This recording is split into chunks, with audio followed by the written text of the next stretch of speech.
5 questões intrigantes para um ensino eficiente.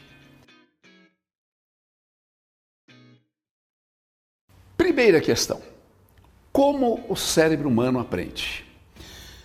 A resposta a essa pergunta sofreu mudanças muito significativas de 40 a 50 anos para cá.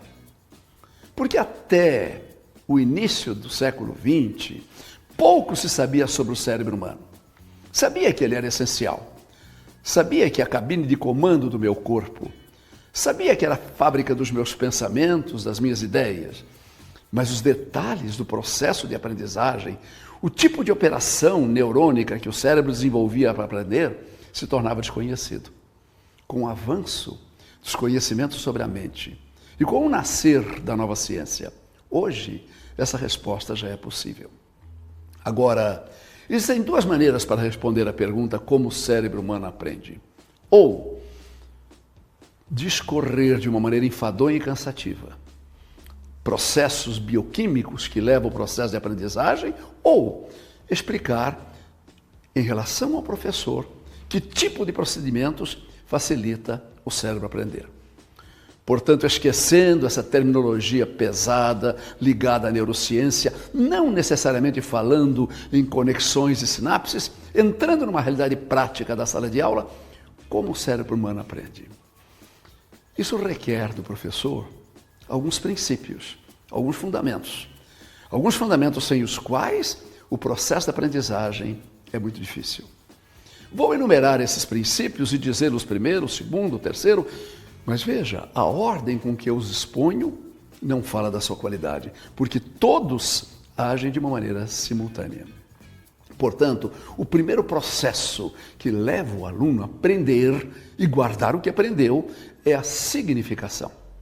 Ou seja, aquilo que ele aprende tem que ter significado para ele. O que tem significado para um adulto nem sempre tem para uma criança de 6, de 7, para um adolescente de 13, 14, 15 anos. Então, o primeiro cuidado do professor é se aquela significação do seu conteúdo diz algo ao aluno. Portanto, tudo quanto ensinamos tem que estar ligado a esta significação. E esta significação se processa quando tudo aquilo que ensinamos, de uma maneira ou de outra, se relaciona àquilo que o aluno sabe. Aqueles saberes que ele tem retido no cérebro, saberes da vida que ele vive, do esporte que ele pratica, das relações que ele frequenta, são cruciais para aquele processo do aprender. Se o professor se voltar para aquele conteúdo explícito da sua disciplina, para aquele conteúdo da química, da biologia, da geografia, da língua portuguesa explícito, dificilmente o aluno vai aprender. E o bom professor relaciona isto que ele desenvolve com a vida que o aluno tem, com os caminhos que ele percorre, com os desafios que ele enfrenta. Quando o professor desenvolve essa significação, leva aquele aluno a aprender. Mas além de trabalhar essa significação, é importante que o professor desenvolva a verificação deste aprender com aquilo que se chama habilidades. Será que aquele aluno que aprendeu é capaz de, com aquele conteúdo, comparar, analisar, sintetizar, descrever? Reparem, estes verbos de ação estão muito próximos da realidade de um aprender. Porque quem verdadeiramente aprende é capaz de comparar, de analisar, de descrever, de sintetizar e de desenvolver outros verbos de ação. Veja um exemplo paralelo. Pergunte para um aluno ou para uma aluna que gosta de um esporte se ele prefere falar sobre o esporte que ele gosta.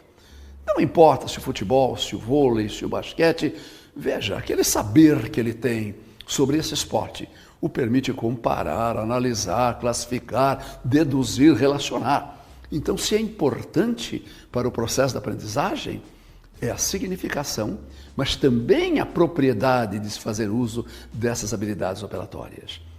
E a terceira ferramenta para normatizar o processo de aprendizagem é aquele poder de transferência. É ser capaz de usar aquele saber que ele adquiriu na vida que ele vive, na rua que ele anda, no caminho que ele percorre, afinal de contas, ser capaz de fazer daquele saber alguma coisa que se ligue à sua vida. E não importa se este saber é o saber da matemática, da história, da geografia, não importa, ele deve perceber aquele saber nos saberes cotidianos da vida que ele tem. Se o professor é capaz de, na sua aula, desenvolver esta significação, levar o aluno a associar isso às suas habilidades e, principalmente com aquilo que aprendeu, transferir para a vida que vive, para o mundo que percorre, meu Deus, o processo de aprendizagem é infalível. Tenha ou não tenha máquinas, não importa se para a educação infantil, para o ensino superior.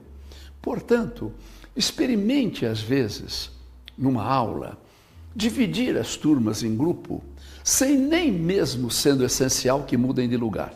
Apenas a proximidade entre eles ali, grupos formados aleatoriamente. Faça uma experiência. Não importa a série, não importa o nível.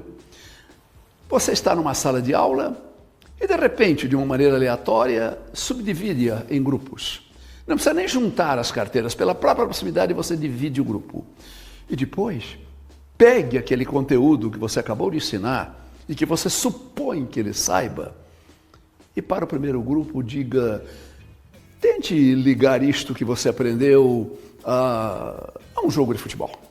Para um outro grupo, tente ligar isto que você aprendeu a uma vida familiar.